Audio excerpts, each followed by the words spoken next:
अगदी तुम्ही सोबत रहा। आता एक जालन्यात महत्त्वाची बातमी आहे ती आपल्याला सविस्तर पाहायची आहे। लाडक्या बहिणी योजनेला आता 1 वर्ष पूर्ण झालेलं आहे, पण आता लाडकी बहीण योजना बंद होते की काय असा सवाल उपस्थित केला जातो। त्याचं कारण म्हणजे राज्य सरकारने सुमारे 80,000 लाडक्या बहिणींचे अर्ज हे रद्द केलेत।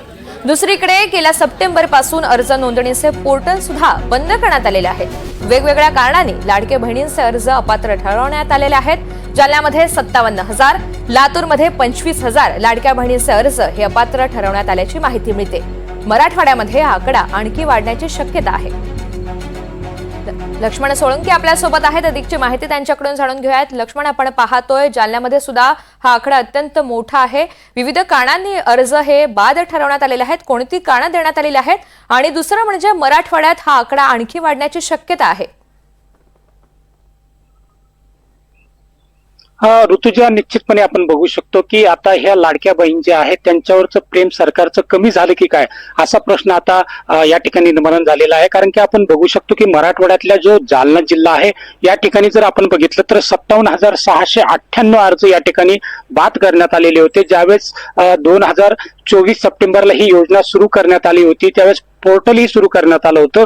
त्यावेळेस आपण जर बघितलं तर जालना जिल्ह्यामध्ये 5,42,392 लोकांनी महिलांनी या ठिकाणी अर्ज दाखल केलेले होते। मात्र हे अर्ज ज्यावेळेस पडताळणी सुरू करण्यात आली तर यातून 57,698 अर्ज आता बाद करण्यात आलेले आहे। हे बाद अर्ज का करण्यात आले हे जे समोर आलेलं आहे यामध्ये जर आपण बघितलं तर ज्या महिलांचं वार्षिक उत्पन्न 2.5 लाखापेक्षा जास्त आहे आणि त्याचबरोबर ज्या महिलांच्या घरामध्ये 4 चाकी कार आहे, त्याचबरोबर अनेक सरकारी योजनांचा जर ती महिला लाभ घेत असेल तर अशा महिलांना या संपूर्ण योजनेतून आता बाद करण्यात आलेलं आहे। कारण की मोठ्या प्रमाणात आपण जर बघितलं तर विधानसभा निवडणुकीमध्ये या योजनेचा मोठा लाभ या सरकारला झालेला होता। कारण जालना जिल्ह्यात जर बघितलं तर संपूर्ण जागा ह्या या महायुती सरकारच्या या लाडक्या बहीण योजनेमुळे या ठिकाणी निवडून आलेल्या होत्या। मात्र आता जर बघितलं तर या लाडक्या बहीण योजनेतून 57,000 महिलांचे अर्ज बाद करण्यात आलेले आहे। हे अर्ज बाद करत असताना या अर्जाची अद्यापही पडताळणी या ठिकाणी सुरू आहे।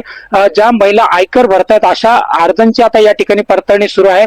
त्यामुळे जर आपण बघू शकतो की हा आकडा 80,000पेक्षाही जास्त जाण्याची शक्यता आता ही वर्तवली जात आहे।